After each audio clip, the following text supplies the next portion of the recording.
Dr. Norton here with F. Scott Fitzgerald's lecture on Tender as the Night. Hopefully you're liking this book. It's definitely it strikes a different chord with me than many of the other works we've read this semester. And it's hard for me to describe why I really like this book. I think I like it because there's a certain psychological edge. It kind of goes deep into a psychological theme. I like it because it strikes at the chord, or it strikes at the heart of some of the really messed up things in our society, and I see F. Scott Fitzgerald really pointing out some real dangerous habits, if you can call something in culture a habit, pointing out some really damaging and really dangerous values. And here, this is coming from a guy who, I don't know what his spiritual life was like, to be honest with you, but didn't talk about being a religious man at all, and just saw some very destructive elements in culture. And the things that he pointed out about American culture, I think, are very true in terms of certain damaging elements. And one of the key things is extravagance. That's one of the key themes in this text, Tender as the Night, is the nature of extravagance, and what role does extravagance play in our culture. So Fitzgerald comes along in the 1920s, and he writes this text really about the culture of the 1920s. And what's interesting, I think, in many ways, is the culture of the 1920s. Many of the values that were really gone after in the 1920s in terms of extravagance have carried forward into even our postmodern culture here in America. And so we'll kind of go after a few of those things and explore some of that as we discuss this text. I should say speaking with the plural we. It's hard to break habits. When I used to be a king, we always used to say we, but no, I'm just joking. So anyway, Francis Scott Key Fitzgerald. Francis Scott Key Fitzgerald. That's his full name. He was born in St. Paul, Minnesota, on September 24th, 1896. His namesake and second cousin 3 times removed was the author of the national anthem. Kind of cool. Fitzgerald's name, his parents, it really is an expression of his parents' pride in his father's ancestry. That's something to be proud about. Ancestor wrote the national anthem. That's pretty good. I wish my ancestor wrote the national anthem. His father, Edward, his name was Edward, had an alliance to the Old South and to its values. His mother, Mary Molly McQuillan, was the daughter of an Irish immigrant, and they lived comfortably on Molly Fitzgerald's inheritance. And as I talk to you here, I'm going to... Sorry, that's not what I want to do. I want to save this as a PDF, and then we're good to go. If I don't have it as a PDF, then I hit the down arrow and it just jumps pages and pages. It's very annoying. So sorry about that. Okay, so Fitzgerald was educated at a place called the St. Paul Academy.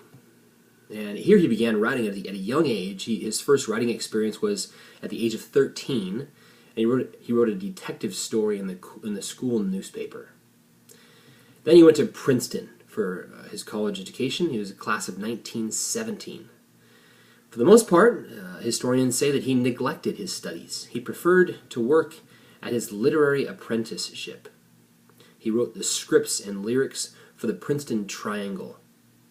For the Princeton Triangle Club musicals. That's what his pastime was in college. He also wrote for the Princeton Tiger humor magazine, and for the Nassau Literary Magazine at this time.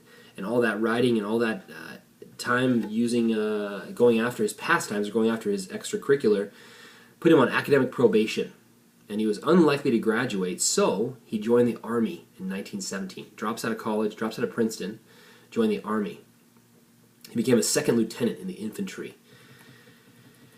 Now, he wanted to get out of the Army. He felt like he was going to die. That's what the historians tell us, or his biographer tells us. And so during the time in the Army, one of his ways of getting out and hoping to get out was to begin his writing career. And so he wrote a novel called The Romantic Egoist.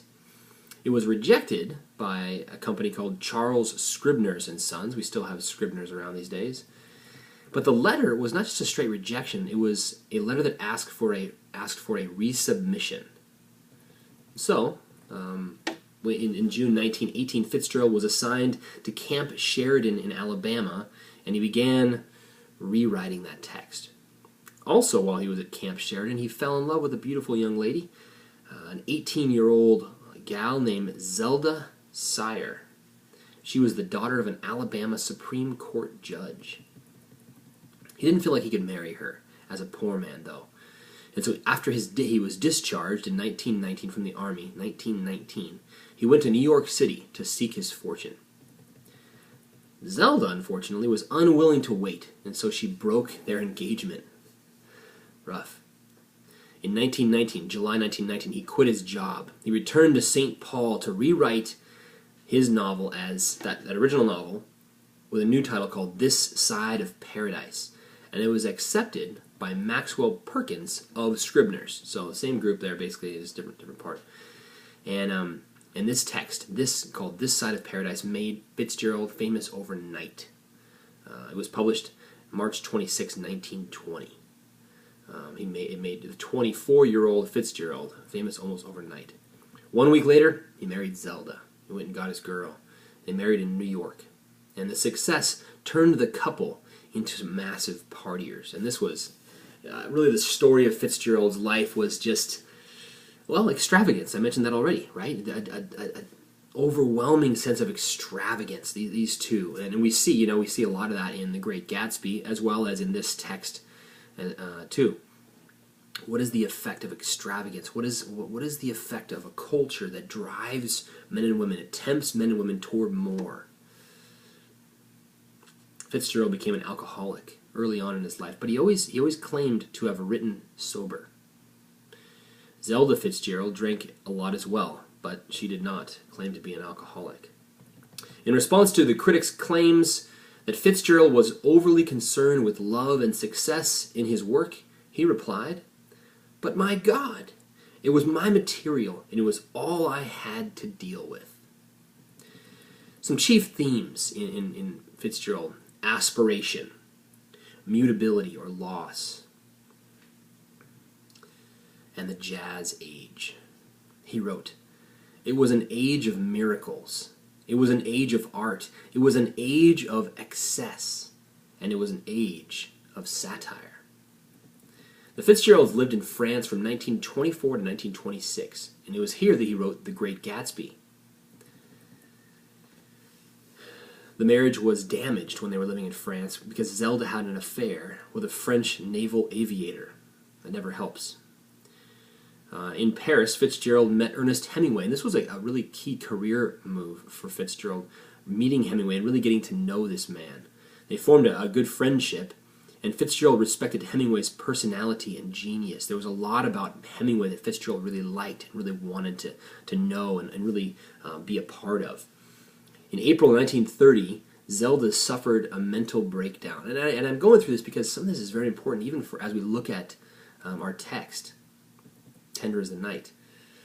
Zelda went through a lot. I mean, traumatic years and years of mental breakdowns and psychiatric difficulties and so forth. Psychiatric illness, that is.